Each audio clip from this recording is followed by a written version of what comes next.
Bonjour, dans cette vidéo, nous allons parler d'analyse de la liquidité, de Smart Money Trading et d'Inner Circle Trading. Ce sont des notions très intéressantes et on va aussi parler d'un indicateur soi-disant miraculeux, le Central Bank Dealers Range.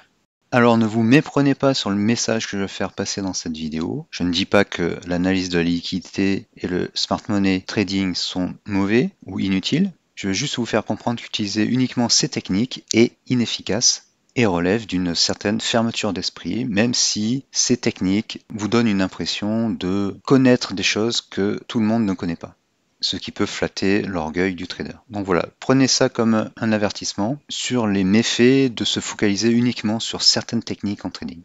Alors, le Smart Money Trading et l'analyse de la liquidité sont des notions très intéressantes et en tout cas qui intéressent beaucoup de traders.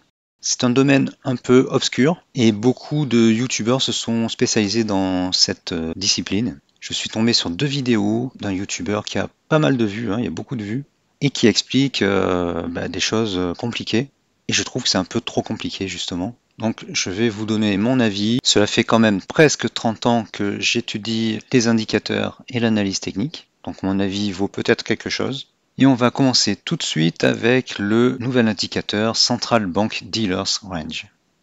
Alors, je vais essayer de vous expliquer ça rapidement. Bon, j'ai pas tout compris et j'ai aucune envie d'essayer de comprendre parce que ça me paraît vraiment has-been. Vous pouvez me faire confiance ou pas, me croire ou pas, mais cela fait quand même presque 30 ans que j'épluche des tonnes d'indicateurs, des tonnes de graphiques tous les jours pour trouver ce qui marche et ce qui marche pas. Et je pense que j'ai une petite capacité, compétence à voir ce qui marche pas. Et je vois pas ce que ça peut avoir d'utilité. C'est comme le VWAP, dont je vous ai fait une vidéo, si vous voulez la voir, cliquez sur le lien qui apparaît en haut à droite. Je vois pas l'intérêt par rapport à de bons indicateurs. Mais c'est une autre histoire, revenons à notre indicateur. En fait, le Central Bank Dealers Range, c'est un intervalle qui correspond à une période. En fait, le CBDR, c'est un range. C'est le plus haut et le plus bas d'une certaine période sur les marchés. Donc apparemment, c'est la session de Londres. Et c'est là, soi-disant, que tous les trades importants sont faits. Et donc pour les traders, ça serait une référence.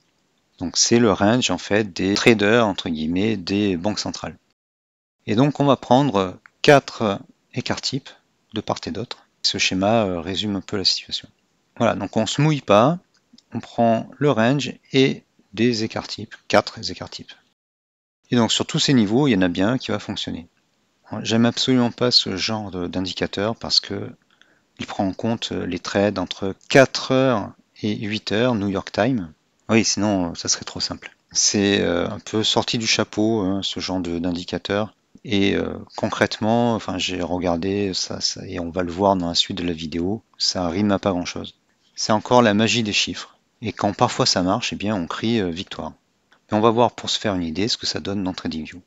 Donc si vous cherchez comme indicateur CBDR, vous trouverez celui-ci. Alors je ne critique pas l'indicateur, l'indicateur il fait ce qu'il doit faire.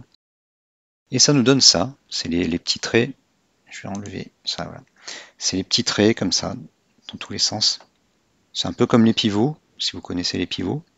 Et on est dans le domaine des nombres magiques, comme avec les pivots ou les ratios de Fibonacci. Le problème, c'est que ça ne marche pas tout le temps, ce n'est pas systématique, et j'aime pas ça. Je préfère les indicateurs qui sont quasiment systématiques, quand les cours ne font pas de gros gaps. Et bien sûr, quand ça va marcher, la seule fois où ça va marcher, on va vous dire, regardez, c'est génial, ça fonctionne au millimètre près. Bon, premier défaut, c'est que ça écrase les prix, puisque TradingView, il va afficher, il va adapter la taille de ce qu'il affiche en fonction de ce qui est à afficher. Donc, comme on doit aussi afficher tous ces niveaux, eh bien, les prix sont écrasés. Bon, à la limite, ça on peut le régler. Mais autre inconvénient, c'est que, eh bien, c'est pas du tout systématique. Il y a des cas où ça ne marche pas. Alors attention, je ne dis pas que la liquidité ce n'est pas important, ce n'est pas intéressant. Je vous ai même fait une playlist de vidéos à ce sujet. En fait, j'ai lu pas mal de bouquins sur le sujet. J'ai regardé pas mal de vidéos. Les bouquins sont mal écrits, sont pas clairs. Puis déjà, ils sont pas en français. Les vidéos, c'est pas toujours super clair. Donc j'ai essayé de faire des vidéos claires sur chaque notion. Donc si vous voulez voir cette playlist, ce sont des notions très intéressantes, bien cliquez sur le lien qui s'affiche en haut à droite. Mais attention, il ne faut pas se baser que sur ça. C'est un sujet assez compliqué Et certains youtubeurs se sont spécialisés dans ce domaine. Et comme tout sujet hyper compliqué, un peu comme le Ishimoku, c'est compliqué, donc on comprend pas. Et c'est normal parce que c'est tellement compliqué qu'il faut qu'on vous explique. Et quand il faut qu'on vous explique, bien c'est la possibilité de faire des formations et de vendre des formations, ou des vidéos YouTube. Donc ce youtubeur sur lequel je suis tombé a fait entre autres choses 2 vidéos sur 2 cas précis qu'on va étudier. Mais avant cela, je veux juste revenir à la liquidité. L'analyse de la liquidité, ça permet d'expliquer le comportement des banques. Wyckoff l'a d'ailleurs très bien expliqué. Vous trouverez des bouquins sur Wyckoff. Je les ai commencés, mais c'est super compliqué. Voilà, donc j'ai pas terminé. C'est super compliqué. Je voulais vous expliquer, mais en fait c'est tellement compliqué que ça sert à rien, quoi. C'est un peu comme si vous vouliez expliquer la thermodynamique. La thermodynamique, c'est la science de la transmission de la chaleur, thermo et dynamique.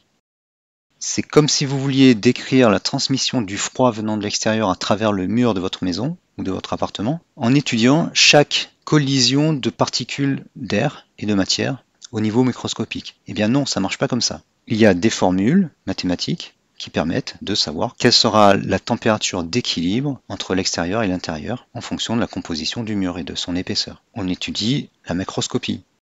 En trading et en bourse, c'est la même chose. On n'analyse pas toutes les manipulations des banques, on a des graphiques qui synthétisent, cristallisent tout ce que tous les acteurs font sur le marché.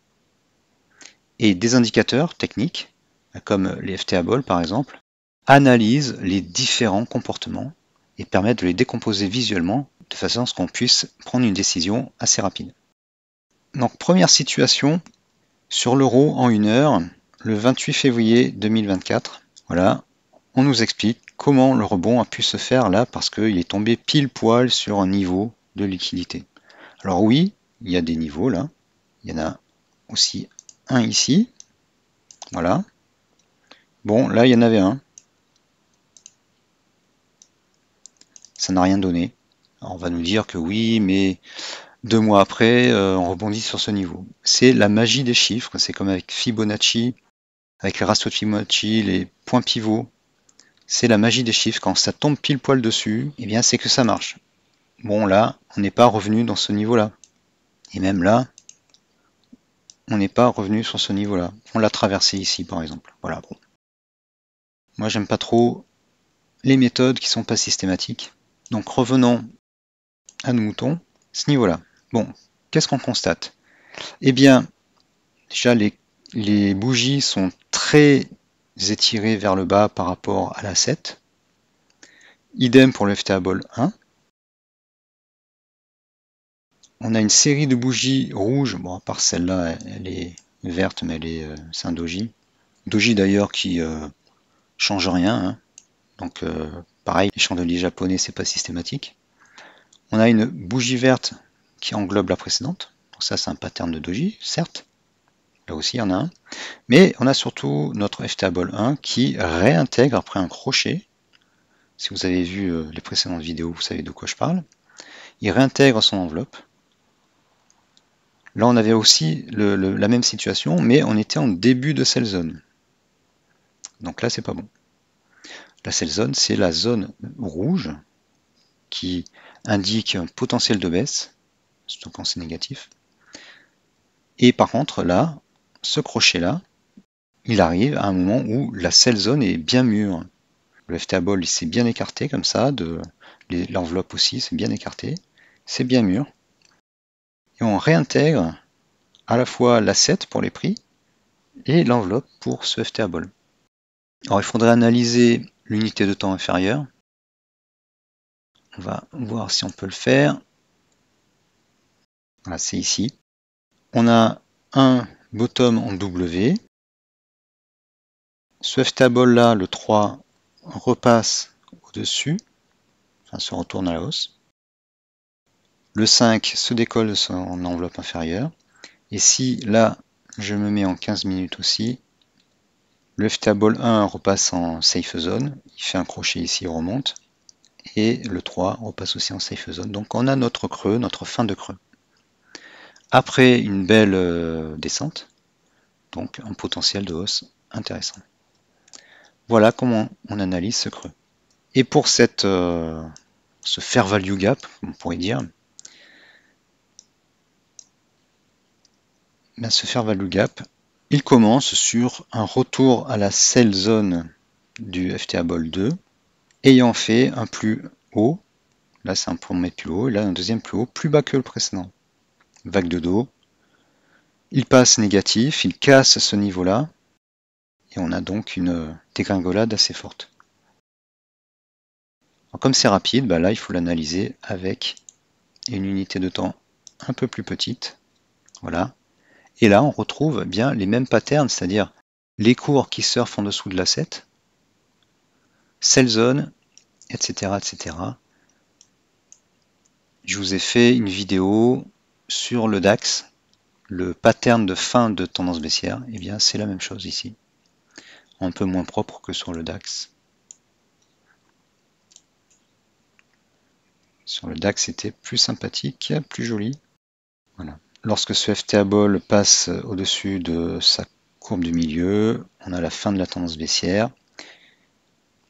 On a une dérive latérale, il se rapproche du zéro, et quand on est au-dessus du zéro, bien les cours remontent. Voilà pour ce premier cas. Alors oui, ça peut paraître compliqué, j'ai jonglé entre les unités de temps, il y a 4 indicateurs plus l'asset. Ça peut paraître compliqué, mais je vous assure qu'on les utilise toujours de la même façon, que ce soit sur le Forex, les cryptos, les actions, les indices, et quelle que soit l'unité de temps, ça s'utilise de la même façon. Donc il faut faire l'effort d'apprendre à manipuler les indicateurs. Bon, si vous savez distinguer le vert du rouge, et est-ce qu'une courbe est haussière ou pas, et est-ce qu'elle est en dessous ou pas de 0, le 0 c'est la ligne horizontale rouge, vous allez vous en sortir. Si vous savez distinguer que les cours surfent en dessous de l'asset comme ici ou au-dessus comme ici, eh bien, ça sera simple pour vous.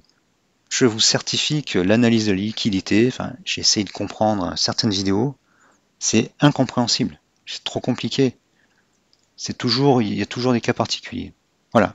Mais analysons l'autre cas. Alors l'autre cas, eh bien, c'est toujours sur l'euro, en 1 heure, ce sommet-là, celui-ci.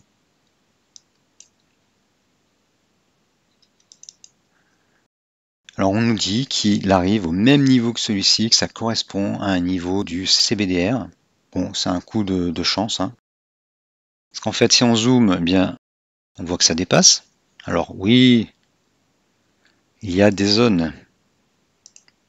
C'est la zone qu'il faut prendre en compte, d'accord.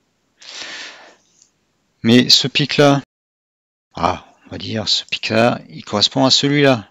Ah oui, effectivement. Bon, celui-là, il correspond à rien, hein. En fait, ce qui fait le retournement, c'est pas ce pic-là, parce que les youtubeurs vont vous dire ah oui, mais ça se retourne à partir d'ici. Non, ça se retourne à partir d'ici, parce que tant qu'on n'est pas arrivé là, on a toujours des vagues de dos haussières. Là, certes, on casse la structure, mais on n'a pas encore de change of character. Ce plus bas là, il est toujours plus haut que celui-ci. Donc c'est là que ça casse. Et l'explication de ce niveau-là, elle n'y est pas en fait.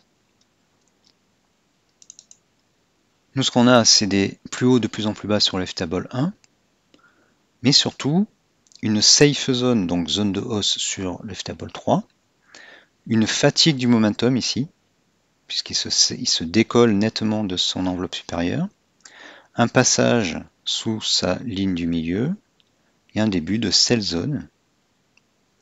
Là, on a un nouveau plus haut, et on chute.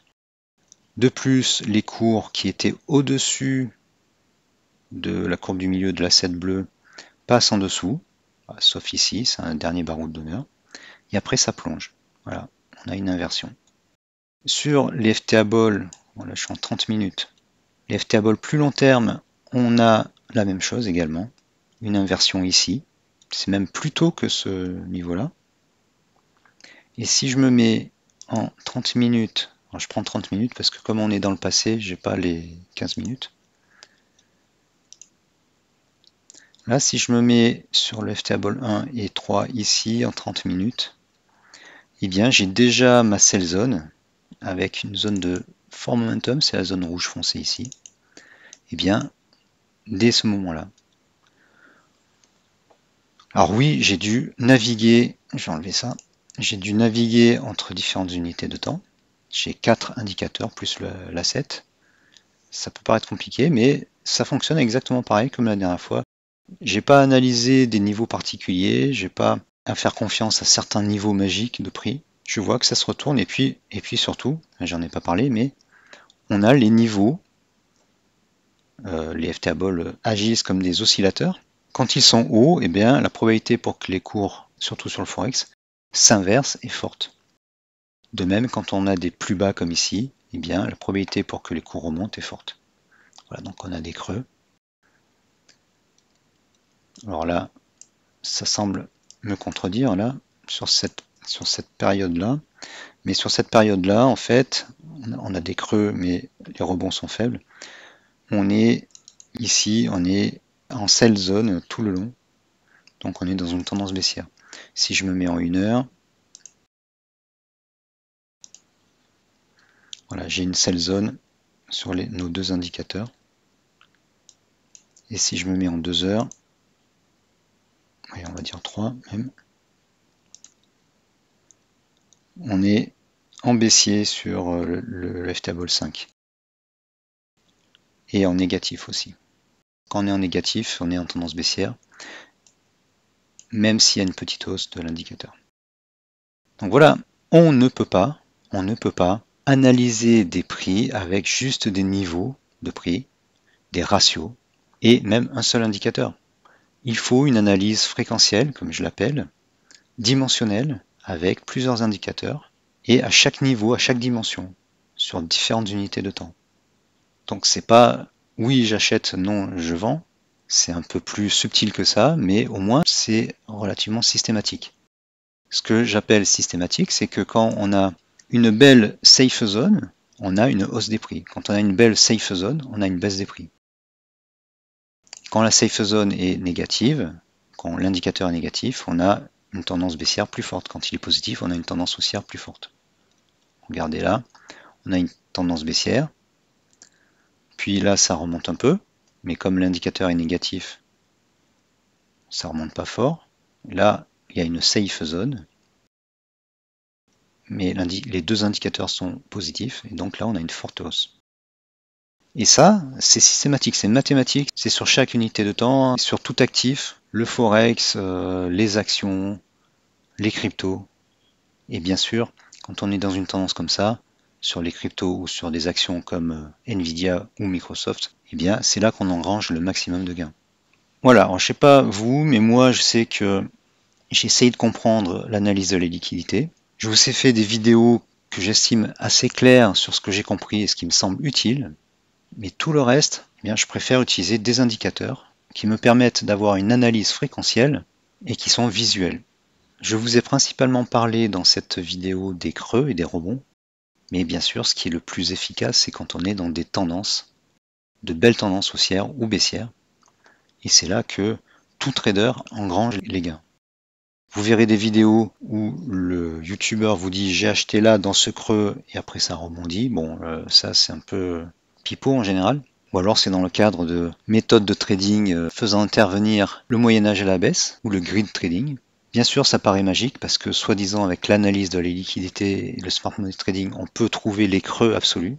Mais dans la réalité, en fait, on gagne beaucoup quand on suit la tendance. Vous savez qu'il y a l'adage trader avec la tendance. S'il n'y a pas de tendance, ne tradez pas. S'il y a une tendance, entrez et laissez-vous porter par le mouvement des prix.